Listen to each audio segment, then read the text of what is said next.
What's up, guys? I want to do a quick review of George Miller's new movie and his first movie since a Mad Max Fury Road, 3,000 Years or Longer. Now, this movie was headed by, I know Idris Elba's in it. I want to get this lady's name, Tilda Swinton.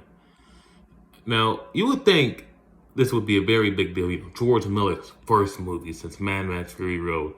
But a lot of you probably haven't heard of it. The reason you probably haven't heard of this movie is because of how bad the marketing has been. Like, for a $60 million movie, the marketing has been, let's just say, non-existent. I saw one trailer for it I've been going to movies every week since the start of the year. I've seen one trailer for it since the start of the year. Compare that to, like, Bullet Train. I see a fucking trailer of that every single time I'm going to the movies since I think Doctor Strange. Like, this is supposed to be George Miller's first movie since Mad Max Fury Road. This should be a very big fucking deal. But given the type of movie this is, I think the studio thought it was very niche, and the third act is just subpar. The first two acts of this movie is phenomenal. And I think the quality of this movie and why they didn't market it is not because it's a bad movie. This is a good movie, but because of very much the ending of the movie. I feel like it's easier to market a bad movie all the way through because that movie being bad is subjective. But I think of the studio, you rather hear that everyone thinks your movie's bad, but then some people think it's great, than have everyone say, hey, this movie's great for the first two parts and then the last part's bad. I think because it's easy to market something that's like bad all the way through, but some people think it's great all the way through. Instead of something that everyone is unanimously saying, this is great, the first two parts, but bad the last part. You know what I mean? You know what I'm getting at?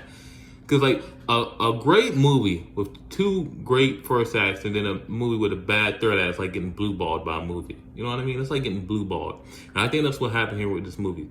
This movie does some very interesting things in the first two acts. The performances are great in the first two acts. I love everything they were doing in the first two acts, but then that third act, they just couldn't close it out. They were so close to having something so special.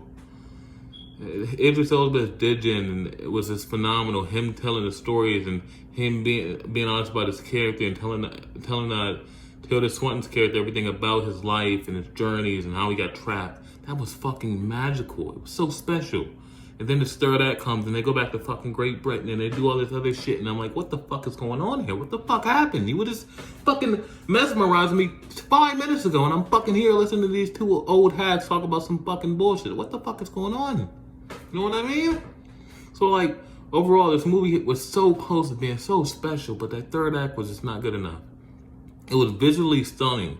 You can see all $60 million. It was visually stunning. Every story was fucking phenomenal. That Denzel would tell, they were all phenomenal. I saw the point of all of them. Some characters would show up at the beginning of the movie. You'll probably know what character I'm talking about shows up at the beginning. I don't know what the point of his character was. One of the other characters shows up during a conference. I think I can connect that character to one of Digen's stories, but I don't know why she was showing. That made me think, was this all in her head? But But the movie does multiple things that make you go, this is not in her head. This is actually happening.